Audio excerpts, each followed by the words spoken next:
ผัดเลยนี่แหละกราบสบายดีสวัสดีพ่อแม่พี่น้องทุกคนเด้อยินดีต้อนรับเข้าสู่สองบ่าวสู่คนอินดีพี่น้องตอนนี้เราก็อยู่ที่บ้านสวนสาวอลิตาสาวผมยาวเนาะพี่น้องมานอนอยู่นี่วันคืนหนึ่งวันนี้เราสิเดินทางไปงานแต่งน้องไอ้คำซีพี่น้องเอ้ยก็10 โมงปลายแล้วเนาะเดี๋ยวไปร่วมงานเพิ่นอาจจะบ่ได้ถ่ายตอนผูกแขนให้เบิ่งเลยพี่น้องรถอากอยคือมา6แท้สบายดีแต่งตัวอีหยังเนี่ยนี่คือหล่อแท้แต่ว่าบ่สู่บ่สุกเว้ยเบิ้งบ่สุกหล่อกว่าลูกพอลูกมันบ่มีส่งใส่เสื้อใส่ก็ใส่จังซี่แหละสิเป็นไงก็รอแล้วไปใช่พอลูกลุงก็สิไปงานดองไปส่งซ่องเขาอย่าคือแบบว่าไปจดเส้นสัญญาเฮ็ดธุรกิจฟาร์มโซลาร์เซลล์รออยู่ชิวๆสบายๆงานอยู่บ้านเฮาเนาะก็ซ้ำนี่ก็แต่งตัวให้เกียรติงานดองเขาให้เกียรติคือใส่ทรงยีนอันนี้ทรงยีนมันใส่ได้ทุกเทศกาลนะจ๊ะบ่ได้เฮ้ยมีแต่อยู่ลาวจ้ะเนี่ยใส่แนวนะเขาบ่มักใส่คือหมู่นะอ้าวนี่ก็อยู่ลาวคอยจะเป็นคนต่างหลางห้อยเขาบ่มักใส่คือหมู่นี่เขาใส่ส่งสุภาพอีหยังอันนี้หัดได้หัดดีปานเด็กแว่นอู้บ่รอหนีหายไปนำค่อยรอกลัวนี่เนาะจะคลองหวานสบายดีสาลิตาบ่ได้ไปนำเด้อพี่น้องเพิ่นค่าแขกกันเนาะพี่น้องเพิ่นมาแต่ไทยเพิ่นก็ได้อันนี้คักเนาะแห้งดีปากแล้วลามาเฮ็ดอันนี้มันขึ้นนี่ผู้สาวไทยจุ๊บหน้าผากจุ๊บหน้าผากแล้วจุ๊บก่อนนี่บ้านสวนนาริตาเนาะเฮามาหลายเทื่อแล้วพี่น้อง2-3 เทื่อแล้วหลายเทื่อตรงนี้จื้อเย็นเนาะแสบตาเด้ไปสิมาจังโมงคำบ่แล้วประมาณจังโมงบ่ฮู้แล้วเดี๋ยวไปเบิ่งกันเนาะพี่น้องว่าอยู่คุณงานคนสิหลายบ่ยังบ่ก็จักสิแต่งตัวไว้ไปงานดอง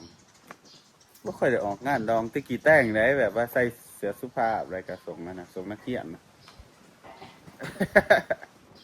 ส่งก็มีข่อยตัดไปงานแต่งอยู่ไทยข่อยบ่อยากใส่มา2 อัน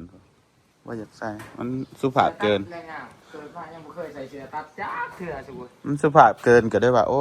แบบว่าตัดแบบงามๆมันเหมาะสำหรับพนักงานซะตัวน่ะข่อยเป็นคนธรรมดาเขามักใส่แนวซะรู้สึกว่ามันหล่อเท่ดิมันต่างหมู่ดิคนจังแนวปกติมันแตกตัวแนวใดเข้ามานี่น่าจะใช้คือแบบบ่คือหมู่คือบ่คือคนลาวแต่งจังซี่หั่นนะไปแล้วก็ชื่อสบายดีมาแต่อเมริกาใส่ทรงยีนแว่งเลอะคืออยู่ไดแหละใส่เกือบอันจอแดน FC ซื้อให้ดอกก็จังได้ใส่สุดซื้อให้สุดใจอันนี้ FC ซื้อให้คือกันนั่นนี่นี่ซื้อเองมันแพง 3,000 2,000 3,000มันค่อย 5,000 แม่นแล้วคันขายอยู่ลาวแต่ว่าอยู่พุ่นก็ประมาณ 2-3,000 เจ้าสิไปจังโมงหันได้จังว่ามานั่งอีหยังอยู่นี่ไปใช้ชีวิตยากอะลิเจ้าหันผู้เดียวข่อยใช้ชีวิตง่ายๆสบาย easy life แล้วได้ข่อยนี่มันแล้วใช้คนเดียวเอาว่าเสือกนี่เอาซ้ายสากกว่านี้บ่ไปมายังถูกค่อยเพาะมันอยู่มาอีหยังก็เรื่องมาฮอดบ้านพี่น่ะพี่น้องทางเขาบ้านบ่าวคำศรีตั้งบ้านนอกเนาะคุ้มหลายคุ้มลายคุณว้าเพื่อเขาสิย่างเขาไปชมแล้วสิหาบ่อนจอดอยู่ไสบัดนี้นี่จะบ่มีบ่อนจอดเบื้องนั้นก็คือเขาเบื้องน่ะดีกว่าแต่สิเขาเบื้องไรมันบ่มีบ่อนจอดเลยนี่เห็นบ่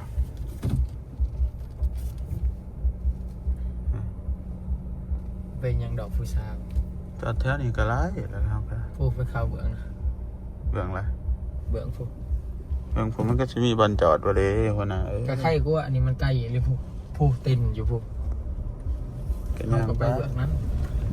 อู้คอยนี่เอาคอย ก็เลิกอะไร โคอกเลยพี่น้องเลยโอ้คนมากินดองแล้วนี่เนาะ แต่งโตใช้กันแล้ว ธรรมดาบ้านน่ะคอยแต่งโตวจังสิจะยังมาบ่คือบ้า ไทยว่าว เจ้าหั่น กระเทะแต่ว่า จะคือบอกให้คอย ว่าวนี่ใส่ เจ้าเท่แล้ววันนี้หันเจ้า บ่ แห่งคืออื่นนี่ แห้ง คอยเนี่ยจะคุมมันอยู่รูปอยู่โน่นแถวบ้านบางคำศรีนี่พี่น้องบ้านพี่เด้อ บ้านพีน บ้านผู้ไทย บ้านอพยพมาตั้งแต่เมืองพีนอยู่แถวผูเซโปนผู ซื้ออพยพมาไกลเถอะเฮ้ย จักเขาย่างมาได้แต่เก่า เออ คนตะกี้ปบเสือเนาะ อืม ก็คือคนเดียวนี่ได้ขี่รถไปผูกเขาย่างแต่นี่ผูกหัวทาซิโน แล้วนี่ก็เต็มเขาว่านี่ถ้าเบิ่งรถ บัวเต็ม ย่างคือเก่าเสือกไปนี่อ้ายเอ้ย เอ้าเขาเป็นหูออกไปเลยจอดก็ จอดไว้แถวผมใช่ล่ะงานโอ้งานอยู่นี่เดี๋ยวก็จอดอยู่นี่บ่ได้คือเก่า เป็นยังนี่ มันสิไปได้ นี่แหละ เอาซะเอาที่บ้านนี้ซะอยาก ใครสิขี่รถเข้ามา เด้เจ้าสาวกับเจ้าบ่าวเสื้อสีแหลม นี่ เด้สาวหน่อยอันนั้นฮับอันนั้นบ่หันน่ะไอ้เพิ่ง ทำสิมึงเรียกเขาไปจอดอยู่หันเลยรถ อู้เจ้าพระบ่ดิอู้ล่อเว้ย ใส่สูตรใส่สูตรรอเท่เนาะ ล่อไว้บ่าวกับสี แต่งก็ธรรมดา เอาเขาเจ้าพระเขาเจ้าพระเพิ่นก็แต่งปันผุ่นเลยเฮาแต่บ่พระมันก็สำนึกแหละพอดี บางคนนะเขาก็ใส่สูตรไอ้ใส่บ่ได้ไอ้บ่ได้ บาดคนหลายอยู่เลยแหละพี่น้อง ไปหาถ่ายใส่500,000นี่ แล้วก้อยใส่ซ่องเท่าไหร่ 500,000 เขาก็สิซ้ำหันแล้ว พอแล้วเฮา เอ มา อ ใกล้ ก็ซ้ำนี่แหละ น้ำมันรถก็เป็นละอันแหละ เอาเขาต้องใส่ซ้ำไรสมาตรฐานเขา ฮะ เขามาตรฐานเขาใส่ซ้ำได้คือจะว่าพอแล้ว ฮะ วะมาตรฐานเขาใส่ซ้ำได้คือจะว่าพอแล้ว บางคนก็100,000บางคนก็200,000 เฮ้เฮาก็หลายแล้วซ้ำนี่ก็ใส่รวมน้ำเจ้าเลยแหละบ่ว่าเนาะเอ้ยย่าแหละ มัน ก็ย่าแหละเอ้าบัดนั้นจังเอาให้เราก็ได้ คน เพราะว่าบ่าวสุกบ่ไหลซ่องไว้พี่น้องบ่าวสุกอันไอซีแล้วว่าบ่เอา นี่500,000กีบ500,000ก็โอ้ครึ่งเงินเดือนละเนาะ กะลงเฮ้ยโอ้บ่าวก็สีคือหล่อใช่ปะพอที่ตัวตอนนี้เข้ามาหอดงานแล้วพี่น้องอันนี้ก็จะเป็นบรรยากาศงานเดี๋ยวอย่าเฝ้าว้าเดี๋ยวพระพอดีโอ้คือมันหล่อคักแท้ว้าที่ตัว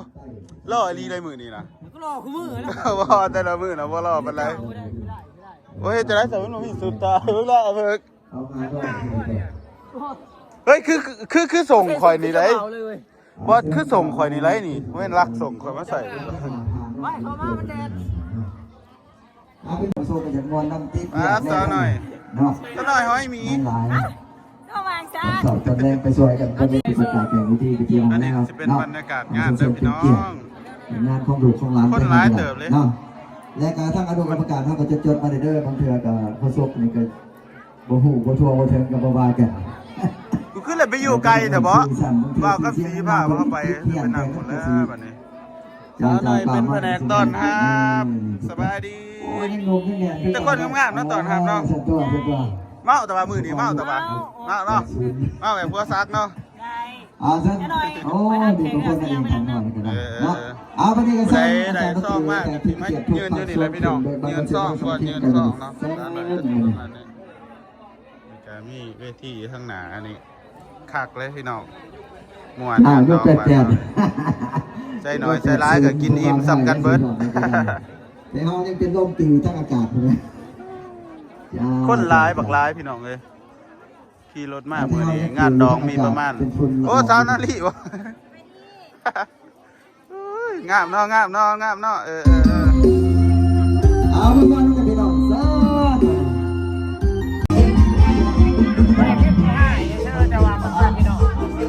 มาหอดเพิ่นกับโยกอันนี้มาให้กินพี่น้องอาหารเนาะทั้งอาหารในเครื่องดื่มก็สิเป็นประเภทนี้เนาะพี่น้องแขกมาหอดจะหยอดซ่องแล้วแหละก็ยกอาหารมาให้เดี๋ยวปะนะจะเห็นแน่นอนพวกเขาไปฟ้อนอยู่หน้าเวทีพี่น้องประมาณนี้ เอาไปตีให้ อยากเอาขามาหน่อย ยิ้มเก่า พี่น้อง ซะหน่อยเป็นประเด็นต้อนรับ มันมีกระซิบอยู่ ประเด็นหรอ มาเกี่ยครับ กิน มาเลยพี่น้อง แขกกระไรอยู่เนาะแขกร้ายอยู่ ได้ เล็กเสิร์ฟ คนหนึ่งนี่ เล็กเสิร์ฟบ่ร้ายเป็นตะเมื่อย 352 ใช่ปะ 300 แต่กับคนบ่ไหลซ่องกับพี่ได้เนาะ น้ำตาลนี่เราเอา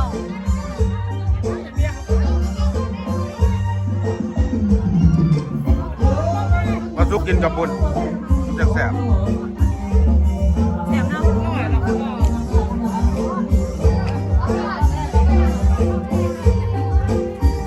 ๆทำสีกับเป็นวุ้นๆอยู่ แก่เดือดแล้ว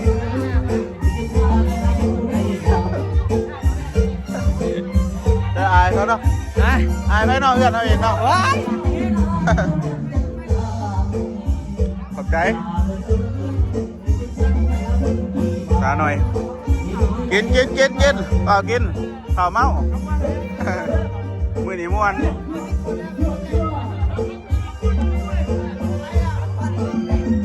มาได้บ้างได้เลย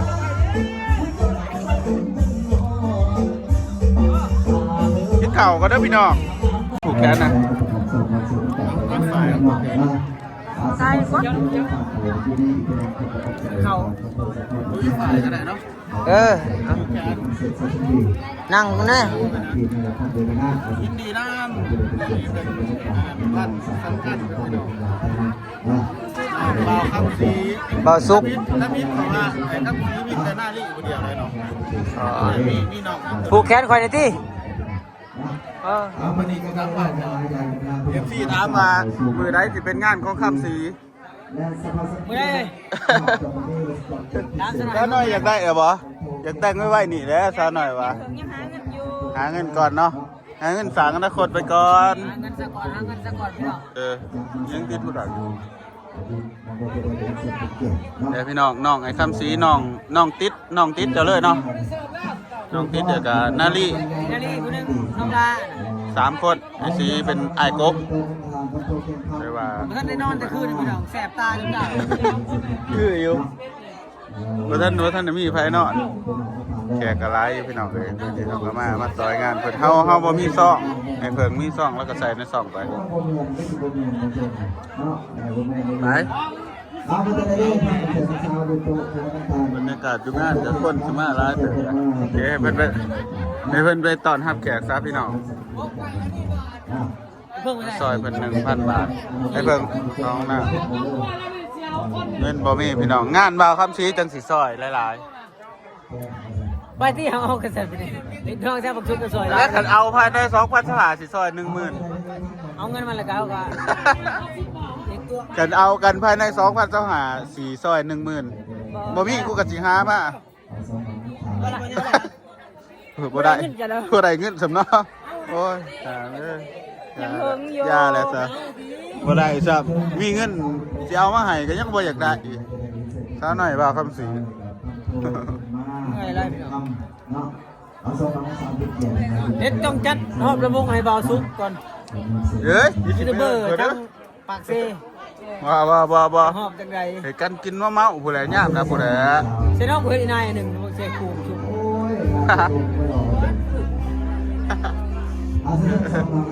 น้องนิวติน้องนิวติมากินน้ำกันได้อน้องนิวติเด้อ เห็นสาวนะ บัดน้องนิวตินี่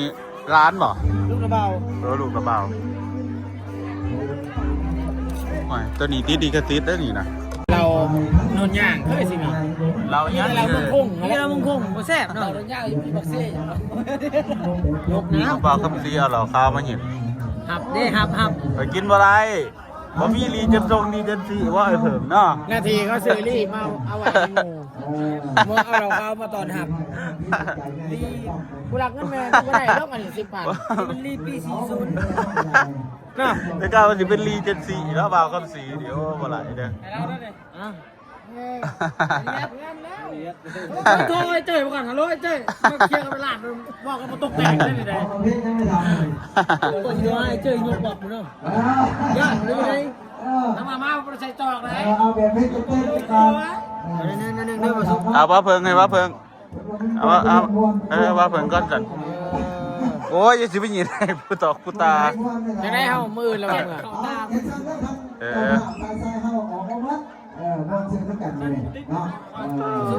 เอาน้อยหนึงก็ได้เอาบ้านอิหยังก่อนบ้านหน้าไห้บ้านโน่น โนนย่าง บ้านโน่นย่างเดาบ้านโน่นย่างพี่น้องเอากินก็กินสั่น เราเป็นตั้งหลังถ้าเราตั้งหลังก็บุกินกูยันตาย ก่อนจะไปหาต้มเหล่าขายบ่เจอรวย เรามันมีเด้ทางนี้เรามันมีไม่กินเลยดิ อันนี้สิเป็นบรรยากาศงานตอนนี้ช่วงนึงพี่น้องไม่ใหญ่พูดดิแวนเมาหรือว่าไม่ใหญ่พูดไม่ใหญ่พูดเลยแน่นอนไม่ใหญ่พูดดีจะเป็นงานเนาะมากินงานแท้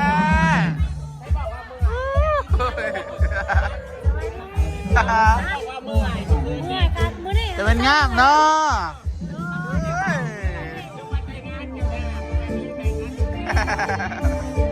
แม่เอาคำดีเลยพี่น้องจะเป็นงามครับตำบุษาวตำหน่อย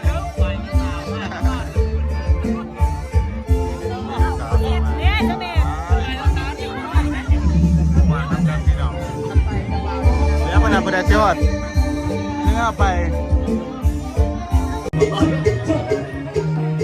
โอ้มาแต่ไซนี่สาวไทยบ้านสาวบ้านไหนนี่ สาวบ้านทับแบก ป้าแต่งตัวล่อแถมือนี่ จิ้มใหญ่ได้จิ้มใหญ่ได้ แต่งตัวล่อแถมือนี่ สวยจ้า